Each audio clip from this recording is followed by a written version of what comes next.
구독, 좋아요. 전반적으로 경기가 너무 안 좋은데 이재명 대통령은 어디서 뭐하고 있습니까? 라고 국민들이 물어봤을 때 네. 어제 SNS에 이런 글을 썼어요. 곳곳에 숨겨진 내란 행위 방치하면 언젠가 다시 재발한다 라는 글을 SNS에 올렸습니다. 네. 해당 글은 좀 어떻게 보십니까? 문재인 때 딱 똑같은 상황인 거죠. 국정에 대한 실력이 없지 않습니까? 그러니까 어설프게 무슨 뭐 소득주도 성장이니 최저임금 1만 원이니 한다라고 했다가 혼쭐이 났죠. 예. 그래서 경제적으로 폭망을 하고 지금과 마찬가지 상황이에요. 그러니까 국가 전체가 경제, 정치, 사회적으로 혼란에 빠지니까 이런 것들을 얼렁뚱땅 갈라치기로 무마하기 위해서 선택을 한 게 뭐였습니까? 적폐청산이었잖아요. 적폐청산. 그때도 네. 특검 가동하고 적폐청산 TF 만들고 똑같이 했습니다. 그러니까 지금 그때 상황에 반복이라고 보면 될 것 같아요. 아무리 봐도 경제, 외교, 안보 측면에서는 평가받을 게 없습니다. 지금 노동계약이니 말씀하신 환율 문제 진짜 심각하죠. 그런데 이런 것들도 좀 구체적인 대안을 내는 것이 아니라 서학개미 때문이다. 이렇게 사업개미들이 어이없어 하더라고요.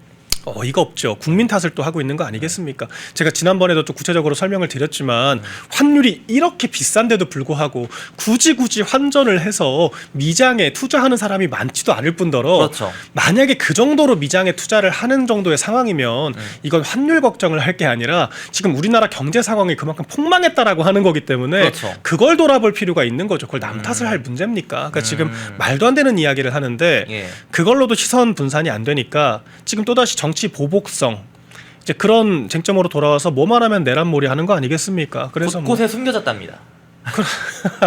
정말 황당한 이야기인 거죠. 정말 관념적인 이야기를 하는 거예요. 그러니까 곳곳에 숨겨진 거 잡겠다고 지금 뭐 휴대폰 검사를 하니마니 75만 명 공무원들을 전부 다 검열 규제 통제를 하겠다.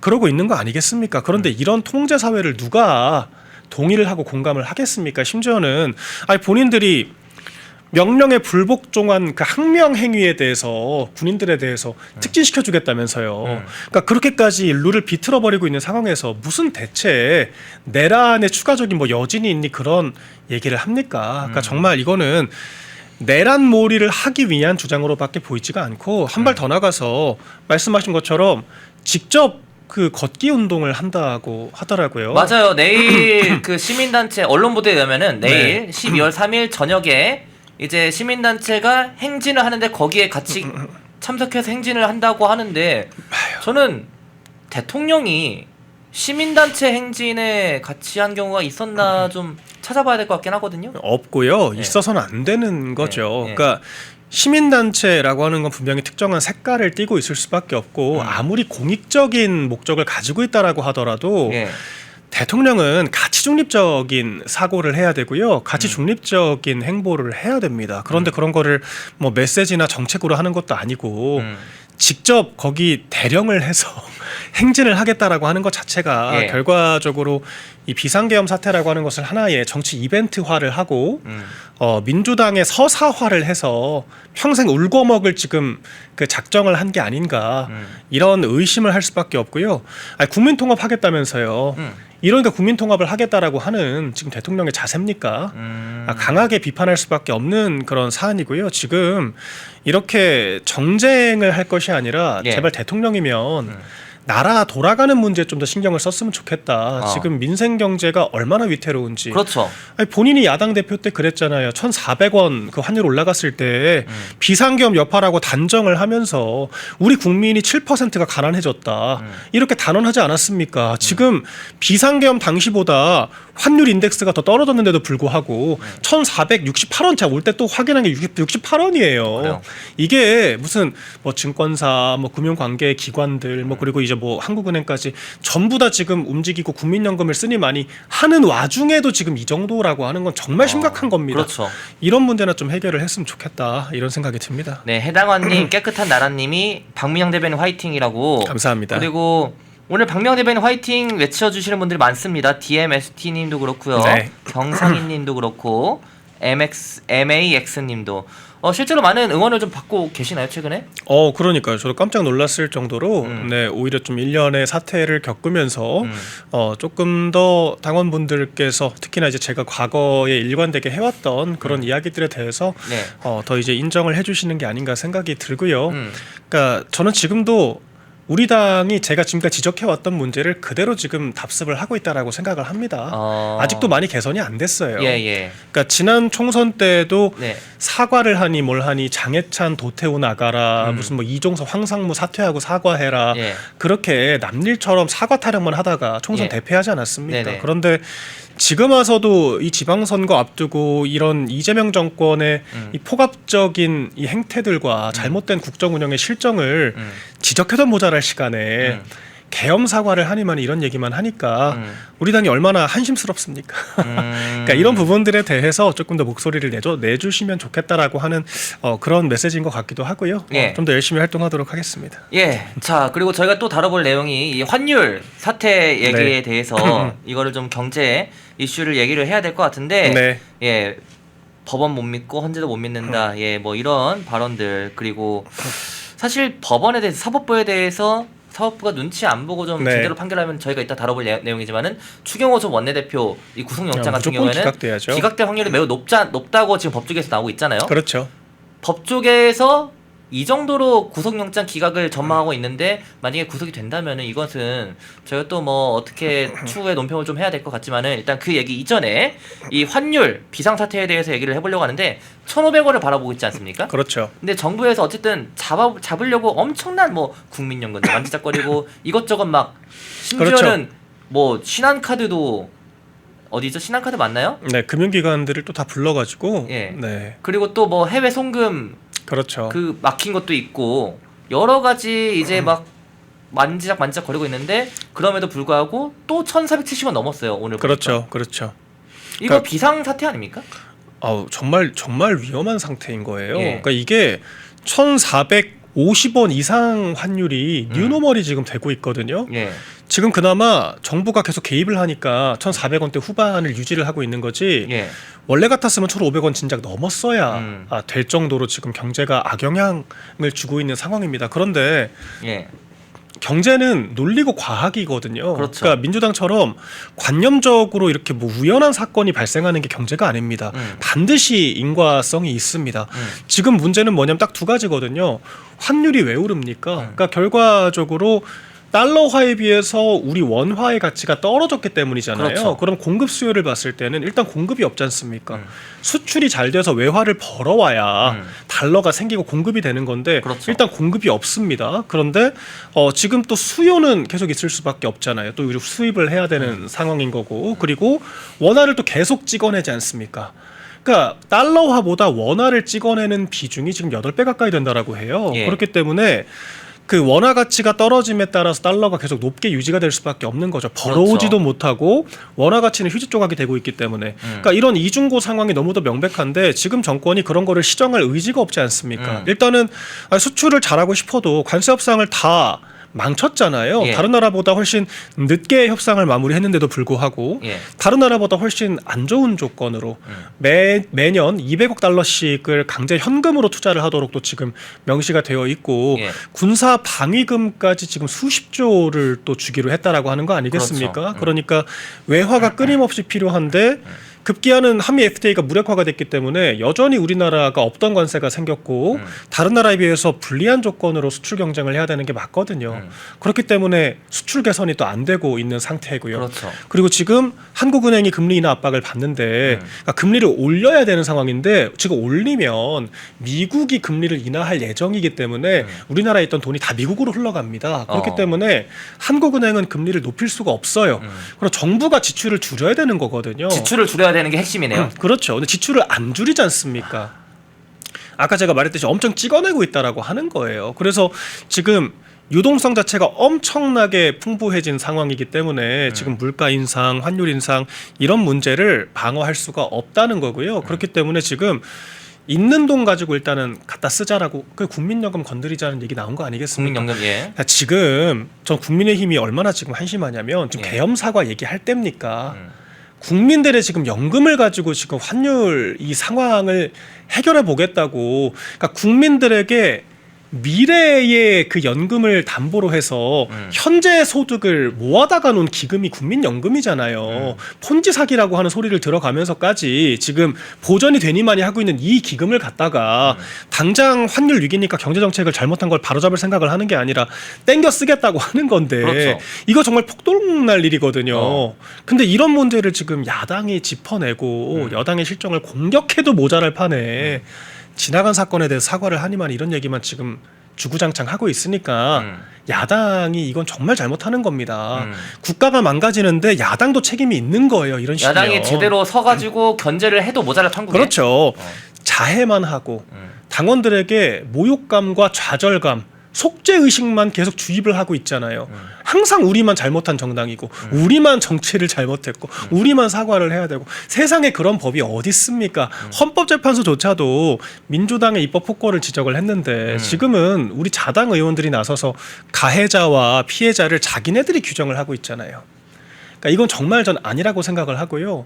이건 오히려 이 미래 세대에게 죄 짓는 일입니다. 지금 당장 우리 국민들이 알아야 할 것들, 정말 우리 국가의 미래에 지금 명운을 틀어지고 있는 이런 국정의 실정 행위들에 대해서 지적을 해줘야지. 예. 우리가 민주당이 그때 1년 전으로 한번 돌아가 보자고요. 감사원장까지 탄핵을 시킬 정도로 정말 그렇죠. 극한의 행정부 마비 사태를 획책을 할 때 겪었죠. 그때도 지금처럼 사과를 하니마니 가지고 싸우다가 그때도 국민들이 몰랐잖아요. 그 정도의 상황이었다라고 하는 거를 그렇게 해가지고 터진 게 비상계엄인데 지금 같은 실수를 반복을 하고 있지 않습니까? 더 중요한 문제들이 있는데 야당이 그런 문제를 가지고 드는 게 아니라 상대방이 짠 판 위에서 우리가 잘못했다라고 지금 자해만 하고 있습니다. 이게 정치입니까? 아니죠. 평론을 하시라는 거예요. 그런 분들은 제발. 그래서 뭐 한 50명 따로 모여가지고 지금 뭐 김종혁 주장으로는 50명이 지금 모일 수도 있다라고 하는데 제발 본인들끼리 나가서 사과만 하는 정당 차렸으면 좋겠다. 사과만 하는. 이런 생각이 좀 들어요. 어. 그런 사람들이 50명씩 모여가지고 사과 타령할 시간에 1년 전 이맘때 감사원장 탄핵하고 삭감 예산 처리할 때 그때 50명 한번 집단행동 해봤으면 비상계엄까지 갔겠습니까? 가지도 않았습니다. 민주당이랑 싸울 때는 뭐 하고 있다가 그때는 다 그냥 뒷짐지고 앉아있다가 지금처럼 자당의 문제, 자기 정권의 문제를 지적할 때만 이렇게 목에 핏대 세우는 것 자체가 정말 이 당이 저는 답이 없는 상태라고 생각이 되고요. 예. 저희만 이런 얘기해서는 안 됩니다. 다 같이 이런 환율 문제, 국민연금 맞아요. 문제, 그리고 맞아요. 지금 서울 시민들 출퇴근길 가로막고 있는 전장현 문제 같은 것들, 심각해요. 그리고 지금 쿠팡 노조, 민노총 노조들의 뭐 새벽 배송 이적 지금 고용노동부까지 지금 나섰잖아요. 이렇게 되면 얘기를 해줘야죠. 그렇죠. 그러니까 이런 부분들을 조금 제발 건드렸으면 좋겠다는 생각이 듭니다. 네, 꼬꼬마님이 박명 대변인 감기 빨리 나으세요. 네, 저 물 하나 떴거든요. 네, 저거 감사합니다. 하나 전달드릴게요. 예, 드릴게요. 자, 박명 대변인 여러분들 건강히 좀 예비군 훈련 갔다 온 이후에 아우, 좀 네. 상태가 많이 나아지고 있습니다. 네, 나아지고 있는데 조금 악화됐다고 하니까 여러분들 네. 많은 응원 부탁드리면 더욱 더 회복하는데 빨리 회복하지 않을까 싶습니다. 자, 그리고 또 다뤄볼 것이 물가. 여러분들 지금 서민 물가 그리고 자동차 타시는 분들은 다 아실 겁니다. 기름값 말도 안 됩니다. 그렇죠. 근데 이 모든 것들이요. 서민 물가, 우리가 체감하는 체감 물가 오르고 기름값 오르는 것이 이 고환율 여파라고 전문가들이 지적하고 있습니다. 당연하죠. 예. 그러니까 환율이 높으면은 우리나라 원화 가치가 떨어졌다라고 하는 거기 때문에 수출할 땐 유리하죠. 왜냐면 우리가 상대적으로 싸게 생산을 해서 팔 수 있는 거지 않습니까? 예. 반대로 수입을 할 때는 우리가 더 비싼 외화를 기준으로 수입을 해야 되기 때문에 당연히 물가 인상에 압박이 될 수밖에 없습니다. 근데 예. 지금 역대급 환율이 유지가 되고 있기 때문에 그렇죠. 당연히 생필품부터 오늘 또 물가 발표가 있었잖아요. 통계청에서.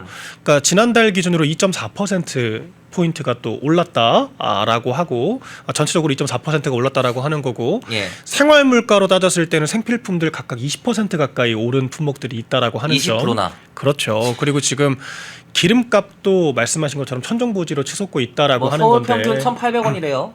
경유도 1,600원 넘어갔다라고 합니다. 지방에서도 그렇다라고 하는 정도면 정말 심각하다는 거고요. 그러니까 이런 부분들에 대해서 정부가 결과적으로 환율 관리를 그래서 해야 되는 거거든요. 그렇죠. 그리고 사실 환율이 높으면 자연스럽게 수출이 활성화가 되면서 외화를 벌어오니까 낮아지는 게 정상인데 지금 그런 정상적인 경제 순환이 안 되고 있다라고 하는 것 자체가 리스크인 거예요. 그러니까 수출은 수출대로 안 되고 수입은 수입대로 비싸게 하다 보니까 결과적으로 고통받는 건 일반적인 국민들밖에 없지 않겠습니까? 그리고 이렇게 그 고환율 상황이 계속되면은요, 우리가 중간재 수입할 때도 비싸게 가져올 수밖에 없기 때문에 가격 경쟁력이라는 것도 굉장히 공허해질 수밖에 없어요. 그러니까 정말 여러 가지 악순환을 끌고 올 수가 있는 거기 때문에 예. 지금 정말 일촉즉발의 위기 상황이라고 하는 거거든요. 그러니까 지금 물가 인상 요인의 상당 부분은 돈 뿌리는 것도 있겠지만 고환율에 의지하는 게 있다. 굉장히 중요한 포인트라고 볼 수 있을 것 같습니다. 그래서 지금 환율에 정말 큰 관심을 가져야 되는 시점인 것 같습니다. 그렇죠. 환율에 정말 많은 분들이 관심을 가지셔야 되는데 네. 이게 또 미국이 맞아요. 환율 안 풀어줄 거라는 전망이 나오고 있어요. 그래서 그쵸. 더 심각한 거예요. 그러니까 이게 200억 달러를 매년 달라고 했으면 저거 통화 스와프를 적어도 해주면서 얘기를 해야 되거든요. 왜냐하면 우리가 외화로 투자를 해야 되지 않습니까? 그럼 적어도 원화를 가져가고 외화를 공급을 해준 상태에서 그 정도 투자를 해달라고 해야 이게 그래도 균형이 맞는 거잖아요. 그렇죠. 그러니까 우리나라 정권, 이재명 정권에 트럼프 대통령이 조금이라도 우호적인 마음이 있었으면은 왜 그렇게 안 해줬겠습니까?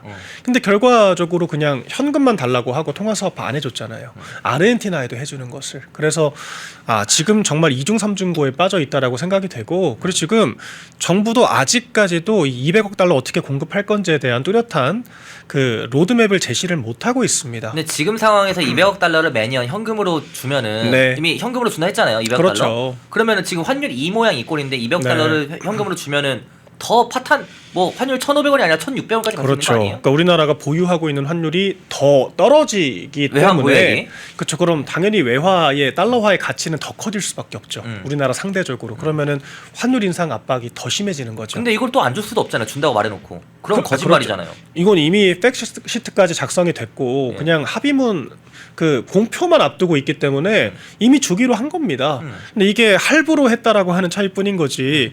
결과적으로 우리 외환 고유고의 절반에 해당하는 2천억 달러를 미국에 투자를 해야 되는 것은 변하지 않는 사실이거든요. 그렇죠. 현금으로만.